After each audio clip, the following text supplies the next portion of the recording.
ఇలా గుర్తుపట్టారా? భారతీయ సినిమా ప్రపంచంలో తనదైన ముద్ర వేసింది.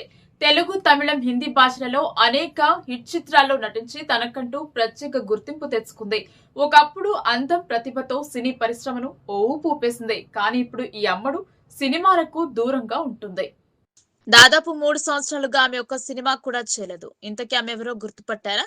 భారతీయ సినిమా ప్రపంచంలో తనదైన ముద్ర వేసిన అందాల రాశి. ఒకప్పుడు తెలుగు, హిందీ, తమిళం భాషల్లో హిట్ చిత్రాల్లో నటించింది.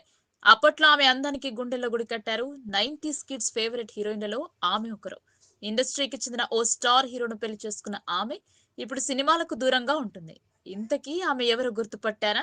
తనే బాలీవుడ్ బ్యూటీ ఐశ్వర్య రాయ్.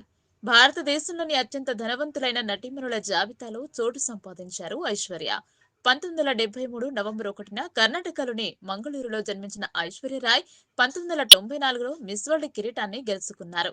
దక్షిణ భారత సంప్రదాయ కుటుంబంలో పెరిగిన ఐశ్వర్యరాయ్ బచ్చన్ 2007లో నటుడు అమితాబ్ బచ్చన్ కుమారుడు అభిషేక్ బచ్చన్ ను వివాహం చేసుకున్నారు. 2011లో ఆరాధ్య అనే కూతురు జన్మించింది. పెళ్లి తర్వాత కొన్నాళ్ల పాటు సినిమాల్లో నటించిన ఐశ్వర్య ఇండస్ట్రీకి దూరంగా ఉంటుంది. ప్రస్తుతం బ్రాండ్ ప్రమోషన్స్ వ్యాపారంలో బిజీగా ఉంటుంది. ఐశ్వర్యరాయ్ దుబాయ్లో 15 కోట్ల రూపాయల విలువైన విలాసవంతమైన ఇంటిని కలిగి ఉంది.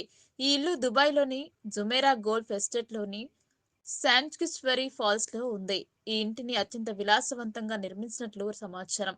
ఐశ్వర్యరాయ్ 2015లో బాంద్రాలో 5 బిహెచ్కే బంగ్లాను 21 కోట్ల రూపాయలు కొనుగోలు చేసింది. ఇది 5,500 చదరపు అడుగుల విస్తీర్ణంలో ఉంది. ప్రస్తుత విలువ 50 కోట్ల రూపాయలుగా అంచనా. ఐశ్వర్యరాయ్ దగ్గర కూడా లగ్జరీ కార్లు ఉన్నాయి. ఆమె దగ్గర రోల్స్ రాయ్స్ ఘోస్ట్, ఆడి 8L, Mercedes Benz S500, Mercedes Benz S350D కూపే వంటి అనేక లగ్జరీ కార్లను కలిగి ఉంది. ఐశ్వర్యరాయ్ మొత్తం ఆస్తుల విలువ 900 కోట్ల రూపాయలు. ఆమె భారతదేశంలోని అత్యంత ధనిక నటీమణులలో ఒకరు. ఆమె ఒక్కో సినిమాకు 10 నుండి 12 కోట్ల రూపాయలు తీసుకుంటుందని సమాచారం. అనేక వ్యాపారాల్లో భారీగా పెట్టుబడులు పెట్టింది. చివరిసారిగా 2023లో విడుదలైన పొన్నియిన్ సెల్వన్ 2 చిత్రంలో కనిపించింది.